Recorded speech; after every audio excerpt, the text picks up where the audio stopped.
कि ये बिल एक डे लाइट रॉबरी है हमारे देश की डेमोक्रेसी की, लोकतंत्र की। इस बिल के माध्यम से भाजपा डेमोक्रेसी को हाईजैक करना चाहती है। ये एक ऐसी व्यवस्था बनाता है कि एक पार्टी मैन, एक यस मैन चुनाव आयुक्त बन सकता है कि चाहे भाजपा अगर कल तो संबित पात्रा को चीफ इलेक्शन कमिश्नर बना सकती है। मैडम, संबित पात्रा देश के चीफ इलेक्शन कमिश्नर बन सकते हैं। आप सोचिए कि यह कितना खतरनाक होगा अगर वो चीफ इलेक्शन कमिश्नर बन गए। इस बिल के माध्यम से यह सरकार चुनाव आयोग को पूरी तरीके से अपने नियंत्रण में लेना चाहती है, यानी कि चुनाव आयोग पे पूर्ण कब्जा चाहती है।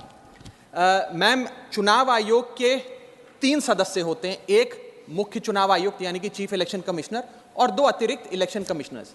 इनकी चयन और नियुक्ति इस बिल के माध्यम से पूरी तरीके से सरकार के हाथों में आ जाएगी और वे जिसको चाहें, चाहे वो पार्टी का शख्स हो, यस मैन हो, पार्टी मैन हो, जिस मर्जी को चाहें वे चुनाव आयुक्त बना सकते हैं। चुनाव आयोग की हमारे देश के चुनावों में बड़ी महत्वपूर्ण भूमिका है। किसका वोट बनेगा, किसका वोट कटेगा, ये चुनाव आयोग तय करता है। किस तारीख पे चुनाव होगा, कितने चरण में चुनाव होगा, ये चुनाव आयोग तय करता है। ईवीएम मशीन कहां-कहां भेजी जाएंगी, उसका नियंत्रण, उसका मैनेजमेंट, उसका योग, उसका प्रयोग, सारी चीजें चुनाव आयोग तय करता है। तो इसीलिए चुनाव आयोग एक बड़ी महत्वपूर्ण संस्था है इस देश के फ्री एंड फेयर इलेक्शंस के लिए। Ma'am, I will mince no words. This bill is going to destroy one of the few remaining independent institutions in India, that is the Election Commission, and thereby dislodge free and fair elections from India. ये bill 3 व्यक्ति या संस्था का अपमान है। पहला अपमान है सुप्रीम कोर्ट का। क्यों? क्योंकि सुप्रीम कोर्ट ने इसी साल मार्च 2 को 2 मार्च 2023 को 5 जजों की संवैधानिक पीठ ने सर्वसम्मति से एक फैसला दिया और वो फैसला ये था कि सरकारी हस्तक्षेप, सरकार का कोई भी दखल चुनाव आयोग की नियुक्ति में नहीं होना चाहिए। यह खत्म करने के लिए हम एक समिति का गठन करते हैं। उस समिति के गठन से मुख्य न्यायाधीश को हटाकर एक कैबिनेट मंत्री को डालकर उसका संतुलन बिगाड़ने का काम और सुप्रीम कोर्ट के फैसले को पलटने का काम इस सरकार ने किया, ताकि एक ऐसी व्यवस्था बन जाए जिसमें जो शख्स ये चाहे वही चीफ इलेक्शन कमिश्नर बनेगा। यह इंसल्ट सुप्रीम कोर्ट की इसलिए है क्योंकि इसी साल के दिए गए संवैधानिक पीठ के सर्वसम्मति के 2 फैसलों को इस सरकार ने सदन के भीतर बिल लाकर बदल दिया। पहला था दिल्ली सेवा बिल, जो 8 दिन के भीतर ऑर्डिनेंस लाकर और फिर सदन के भीतर बिल लाकर बदला गया, और एक ये बिल जो 2 मार्च 2023 के सुप्रीम कोर्ट के फैसले को पलटता है और उस फैसले को पूरी तरीके से रिवर्स करने का काम करता है। सुप्रीम कोर्ट का फैसला कहता है कि चयन समिति के 3 सदस्य होंगे, माननीय प्रधानमंत्री जी, माननीय नेता प्रतिपक्ष यानी कि लीडर ऑफ ऑपोजिशन और 3rd chief justice of India. इन 3 मेंबरी समिति में से इस बिल के माध्यम से सरकार ने चीफ जस्टिस ऑफ इंडिया को हटा दिया और एक कैबिनेट मंत्री को उनकी जगह बिठा दिया।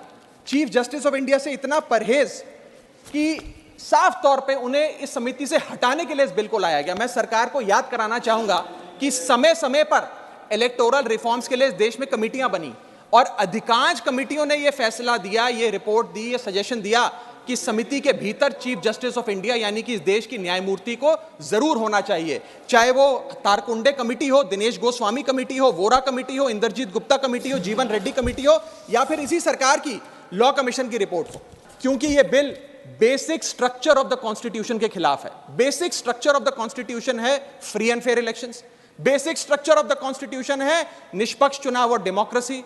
अगर बायस्ड इलेक्शन कमीशन होगा तो चुनाव भी बायस्ड होगा। अगर गैर निष्पक्ष तरीके से चुनाव आयोग चुना जाएगा तो हिंदुस्तान में चुनाव भी गैर निष्पक्ष तरीके से होंगे। इसीलिए यह basic structure of the constitution को भी पूरी तरीके से वायलेट करता है। यह एक ऐसी व्यवस्था बनाता है कि एक पार्टी मैन, एक यस मैन चुनाव आयुक्त बन सकता है। वो दिन भी दूर नहीं कि चाहे भाजपा अगर कल तो संबित पात्रा को चीफ इलेक्शन कमिश्नर बना सकती है। मैडम, और 2:1 के रेशियो से संबित पात्रा देश के चीफ इलेक्शन कमिश्नर बन सकते हैं। आप सोचिए कि यह कितना खतरनाक होगा अगर वो चीफ इलेक्शन कमिश्नर बन गए। मैं आगे चलता हूं। पैरा 9 इस सुप्रीम कोर्ट जजमेंट का कहता है, the executive alone being involved in the appointment ensures that the commission becomes and remains a partisan body and the branch of the executive. The independence of the commission is intimately interlinked with the process of appointment. यानी कि supreme court ये कहता है कि चयन का जो पूरा प्रोसेस है वो पूरी तरीके से इलेक्शंस कैसे होंगे, फ्री होंगे कि फेयर होंगे, वो तय करता है। मैं आगे चलता हूं, 14 मिनट है मैडम, अभी तो 6 मिनट बाकी हैं। सुप्रीम कोर्ट आगे अपने पैरा 186 में हाईलाइट करते हुए ये कहता है, a person who is weak-kneed before the powers that be cannot be appointed as the election commissioner. A person who is in a state of obligation or feels indebted to the person who has appointed him fails the nation and can have no place in the conduct of elections, forming the very foundation of our democracy.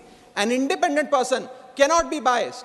It is important that the appointment must be overshadowed even by a perception that a yes man will decide the fate of the democracy and all its promises. यानी कि केवल निष्पक्ष चयन ही होना जरूरी नहीं है, निष्पक्ष चयन जनता को नजर आना भी जरूरी है. It must not only be done, it must be seen to be done. ये सुप्रीम कोर्ट बात कहता है. मैं आगे चलता हूं. तीसरा कारण कि क्यों हम इस बिल को अपोज कर रहे हैं वो है कि ये जो प्रपोज्ड सिलेक्शन कमिटी है इसमें कोई चेक्स एंड बैलेंसेस नहीं है. चेक्स एंड बैलेंसेस इसलिए नहीं है क्योंकि सारे फैसले तो सरकार के पक्ष में होंगे. 2 मंत्री सरकार के उसमें बैठे हैं. एलओपी को मात्र फॉर्मेलिटी के लिए इसमें बिठाया गया है. तो एक प्रकार का फिक्स्ड मैच इसमें नजर आता है. अब आप भी सोचिए, 3 मेंबरी समिति है जिसमें माननीय प्रधानमंत्री जी हैं, मान लेते हैं हमारे सदन के लीडर ऑफ ऑपोजिशन मल्लिकार्जुन खड़गे जी उसके सदस्य हैं, और 3rd मेंबर अर्जुन मेघवाल जी कानून मंत्री यहां बैठे हैं वो हैं. अब इनकी बैठक चल रही है. इसमें माननीय प्रधानमंत्री जी कहते हैं कि मैं रमेश नाम के शख्स को चीफ इलेक्शन कमिश्नर बनाना चाहता हूं. खड़गे साहब कहते हैं कि मैं रमेश को नहीं सुरेश को चीफ इलेक्शन कमिश्नर बनाना चाहता हूं. क्या अर्जुन मेघवाल जी जो इसी सरकार के कानून मंत्री हैं वो प्रधानमंत्री जी को ये कह सकते हैं कि नहीं नहीं नहीं प्रधानमंत्री जी रमेश ठीक नहीं है, खड़गे साहब ने जिसको नॉमिनेट किया है सुरेश मैं भी उसी के हक में वोट देता हूं, उसका चयन हो, वो चीफ इलेक्शन कमिश्नर बने? ये तो हो ही नहीं सकता. तो जो सरकार चाहेगी वही होगा. तो एक प्रकार से निष्पक्षता और स्वतंत्रता चीफ इलेक्शन कमिश्नर की खत्म करने का काम ये करती है. हमने बचपन में एक मुहावरा सुना था, जिसकी लाठी उसकी भैंस. तो ये पूरी तरीके से इस बिल में सिद्ध होता है कि लाठी भी इनकी तो फिर इस कानून के माध्यम से भैंस भी इनकी. मैं आपको एक और उदाहरण के माध्यम से समझाता हूं. मान लीजिए भारत और ऑस्ट्रेलिया का क्रिकेट मैच हो रहा है. उस क्रिकेट मैच में अंपायर कौन होगा वो एक 3 मेंबर की समिति तय करेगी जो मैच कराएगी. वो 3 मेंबर की समिति में एक ऑस्ट्रेलिया के कैप्टन पैट कमिंग्स होंगे, दूसरे ऑस्ट्रेलिया के प्रसिद्ध प्लेयर डेविड वार्नर होंगे, और 3rd भारत के कप्तान रोहित शर्मा होंगे. अब ये 3 मेंबरी समिति अगर किसी अंपायर को चुनेगी तो वो अंपायर तो हमेशा ही ऑस्ट्रेलिया के साथ होगा क्योंकि 2-1 की बहुमत ऑस्ट्रेलिया के साथ है. तो क्या निष्पक्ष मैच हो सकता है? क्या इंडिया इंडिपेंडेंट मैच खेल सकती है? ऐसा ही कुछ इस चुनाव आयोग के गठन से इस बिल के आने के बाद इस देश में होने जा रहा है. मैं आगे चलता हूं मैडम, मुझे बोलने दीजिए. मैडम इसका माध्यम, मैडम मुझे बोलने दीजिए, मुझे डिस्टर्ब ना करें. ये बिल 3 की टेस्ट पे फेल होता है. The test of independence, the test of neutrality and the test of constitutionality. ये हमारा कॉन्स्टिट्यूशनल इंपेरेटिव है कि देश में चुनाव आयोग निष्पक्ष हो ताकि चुनाव निष्पक्ष हो. अगर चुनाव आयोग निष्पक्ष नहीं होगा तो चुनाव निष्पक्ष नहीं होंगे और लोगों की आस्था इस लोकतंत्र से डगमगा जाएगी. मैं सरकार को कहना चाहता हूं, अगर सरकार सुप्रीम कोर्ट के इस फैसले को पलटना चाहती है, अगर सरकार चीफ जस्टिस ऑफ इंडिया को इस समिति से हटाने के लिए इतनी बेकरार है, तो मैं आज सुझाव लाया हूं कानून मंत्री जी. 3 सुझाव मेरे, इनमें से अगर आप कोई सुझाव स्वीकार कर लें तो मुझे लगता है सारा हाउस एक आवाज में आपके इस बिल का समर्थन करेगा. पहला सुझाव यह है, ये 3 ऑप्शन लाया हूं आपके लिए. पहला ऑप्शन यह है कि चुनाव आयोग का गठन, कौन चीफ इलेक्शन कमिश्नर होगा और कौन इलेक्शन कमिश्नर्स होंगे, इसका गठन 2 मेंबरी समिति करे जिसमें 2 लोग हों, प्रधानमंत्री और लीडर ऑफ ऑपोजिशन, ये विपक्ष के नेता. ये 2 मेंबर्स सर्वसम्मति से फैसला ले, यूनानिमिटी से, क्योंकि 2 लोगों में मेजॉरिटी तो हो नहीं सकती. तो 2 लोग सर्वसम्मति से फैसला ले, जो भी नाम तय करेंगे हम सब मान जाएंगे. ये ऑप्शन 1. ऑप्शन 2 मैं देना चाहूंगा सरकार को, जो लालकृष्ण आडवाणी जी ने दिया था. लालकृष्ण आडवाणी जी की बात मान लीजिए, मेरी मत मानिए, आपको आम आदमी पार्टी तो पसंद नहीं, पर अपने पेट्रियार्क फाउंडिंग फादर, आपके पितामह भीष्म लालकृष्ण आडवाणी जी का फॉर्मूला ले लीजिए. 5 मेंबरी समिति, प्रधानमंत्री, कानून मंत्री, leader of opposition in Lok Sabha and Rajya Sabha और चीफ जस्टिस ऑफ इंडिया. ये 5 मेंबरी समिति एक निष्पक्ष चुनाव आयोग का चयन कर लेगी. और तीसरा ऑप्शन, अगर ये दोनों ऑप्शन आपको पसंद नहीं तो मैं आपको वो ऑप्शन बताना चाहूंगा जो कॉन्स्टिट्यूएंट असेंबली में प्रोफेसर शिबन लाल सक्सेना ने दिया था.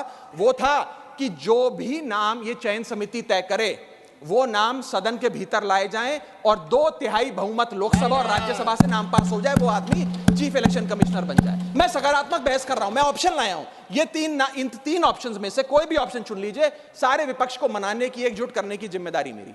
मैं अंत में अपनी बात समाप्त करने से इतना बस कहना चाहूंगा मैडम कि ये बिल एक डे लाइट रॉबरी है हमारे देश की डेमोक्रेसी की, लोकतंत्र की। इस बिल के माध्यम से भाजपा डेमोक्रेसी को हाईजैक करना चाहती है। And I on behalf of the आम आदमी party oppose this bill, vehemently oppose this bill, because this bill will ensure that India, which is today known as the mother of democracy, will tomorrow unfortunately be known as for mockery of democracy. Mother of democracy से mockery of democracy तक का सफर आप इस bill के माध्यम से तय करने जा रहे हैं। मैं हाथ जोड़कर आपसे विनती करूंगा, इस बिल को वापस लीजिए। लोगों की देश के लोकतंत्र में बहुत आस्था है, उस आस्था से खिलवाड़ करने का काम मत कीजिए।